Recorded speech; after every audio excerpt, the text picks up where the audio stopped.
क्या हुआ बेटी, क्यों रो रही हो? मैं अपने खिलौने बेचना चाहती हूँ, लेकिन कोई खरीदता ही नहीं। मगर तुम इन खिलौनों को बेचना क्यों चाहती हो बेटी? मेरे घर की हालत ठीक नहीं है। मेरे पिताजी बहुत बीमार हैं। घर में कुछ भी नहीं है। मेरे घर में तो खाना भी नहीं बनता। सब लोग भूखे सोते हैं। मैंने सोचा खिलौनों को बेचकर कुछ पैसे मिलेंगे, लेकिन कोई भी मेरा खिलौना नहीं खरीदता। अच्छा ये बताओ, तुम कौन हो, किसकी बेटी हो, तुम्हारे माता पिता कौन हैं? मेरा नाम गुड़िया है और मेरे पिताजी का नाम राम प्रताप है। राम प्रताप? कहीं वो राम प्रताप तो नहीं जिसके दो भाई हैं, भरत और लखन? हाँ, लेकिन आप उन्हें कैसे जानते हैं? बेटी, वो मेरे संबंधी हैं। मेरी बेटी बाला की शादी उनके मझले भाई भरत से हुई है। अच्छा, आप चाची की पिताजी हैं? हाँ। अच्छा, एक काम करो, ये कुछ रुपए है, रख लो बेटी।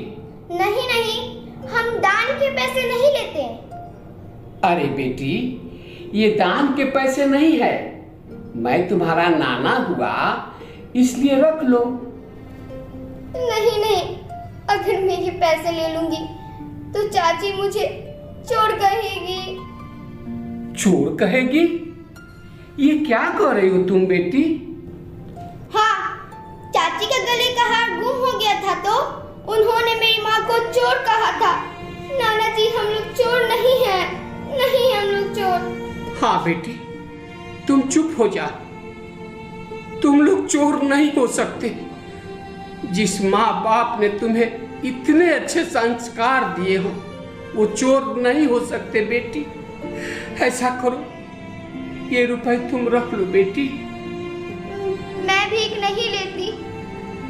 नहीं नहीं बेटी, मैं तुम्हें भीख में नहीं दे रहा हूँ। इसके बदले मैं ये तेरे सारे खिलौने खरीद रहा हूँ। क्या सच? ये सारे खिलौने आप खरीद लेंगे? हाँ बेटी, अब तो ये पैसे रख लो। ये लीजिए खिलौने।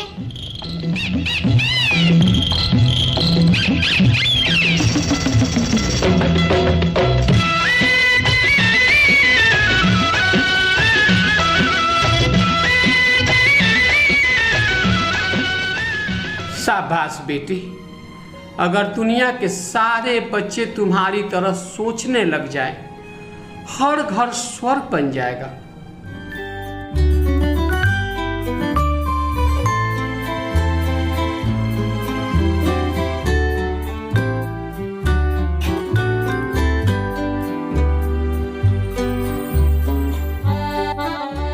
आप बेकार की चिंता ना करें।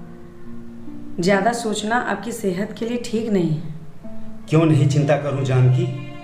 कल को ये घर नीलाम हो जाएगा तो हमारी इज्जत कहाँ रह जाएगी? हमारे बाप दादा की इज्जत मिट्टी में मिल जाएगी। आप परेशान ना हो, सब ठीक हो जाएगा। आने दो लखन को, मैं उसे लेकर भरत के पास जाऊंगी और उसे सारी बातें बताऊंगी। मुझे विश्वास है भरत मान जाएगा और ये नीलामी रुकवा देगा। अब और सपने मत देखो जानकी, सपने जब टूटते हैं तो बहुत दुख होता है। आखिर ये घर भरत का भी तो है, वो जरूर इस घर को बचाएगा, बस लखन आ जाए। लेकिन लखन है कहाँ? सुबह से दिखाई नहीं दिया। वो तो कल रात को भी घर नहीं आया, पता नहीं कहाँ गया है, मुझसे भी कुछ नहीं कहा। कल रात से लखन घर नहीं आया और तुमने मुझे बताया भी नहीं। जानकी, मैं देख रहा हूँ आजकल तुम लापरवाह होती जा रही हो।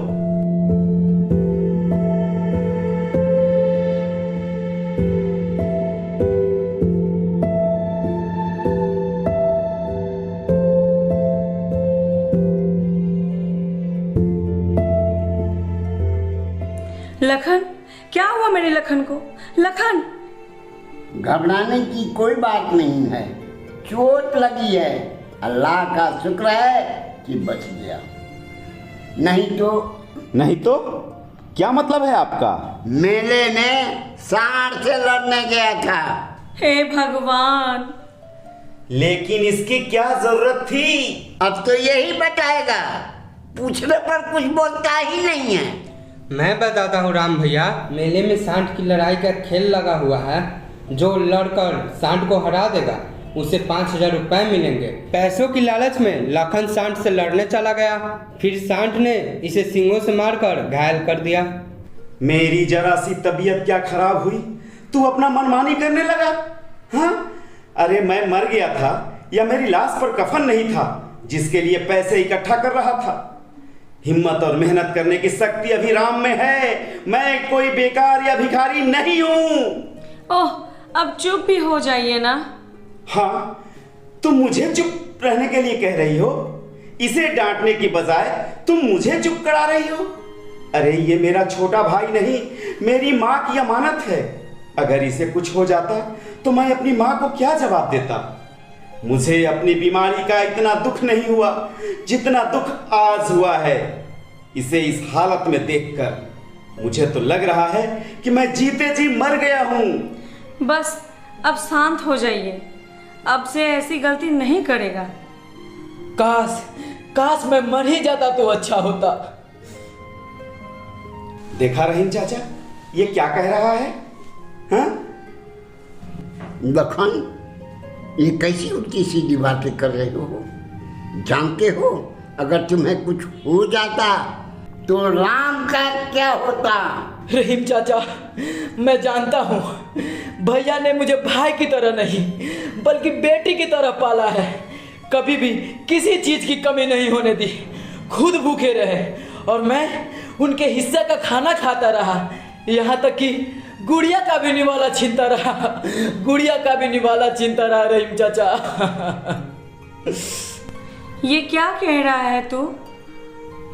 भाभी, और कितना छुपाओगी? अरे इतना तो कोई माँ भी अपने बच्चों के लिए नहीं करती है। याद है कल जब गुड़िया को भूख लगी थी और वो रोटियां खा रही थी, तब तुमने उसे मना कर दिया था और कहा ये तेरे चाचा के हिस्से की है, और वह बेचारी पानी पीकर सो गई थी। ये सब देखकर मेरा कलेजा छल्ली हो गया था, मेरा कलेजा छल्ली हो गया था। अब आप लोग ही बताइए, क्या मेरे जैसे इंसान को जिंदा रहना चाहिए जो मासूम बच्चों की मुंह का निवाला छीने? बताइए आप लोग।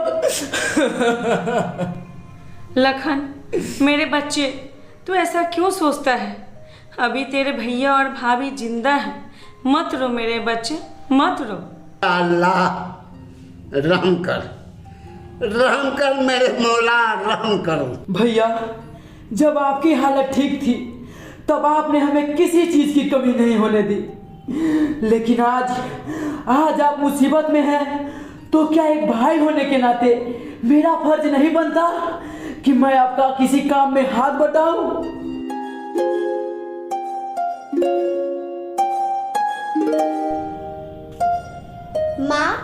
माँ, ये लो पैसे। इतने पैसे तेरे पास कहाँ से आए?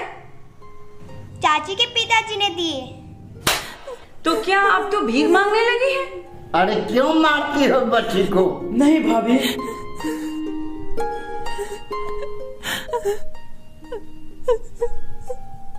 मारो नहीं तो और क्या करूं? अब इसने भीख मांगना भी शुरू कर दिया है। नहीं माँ, मैंने भीख नहीं मांगी, मैंने अपने खिलौने बेच दिए, उसी के पैसे। कैसे दिन आ गए जानकी, ऐसे बाप को जीने का कोई हक नहीं जिनके बच्चे को अपना खिलौना बेचना पड़े। दिल छोटा मत कीजिए, अच्छे दिन चले गए तो बुरे दिन भी निकल जाएंगे। भगवान सब ठीक कर देंगे। कौन सा भगवान? कैसा भगवान? ये तो पत्थर की एक मूर्ति है जिसे हमने भगवान बनाकर घर में बिठा रखा है, जिस पर न तो हमारे आहों का असर होता है और ना ही हमारे आंसुओं का।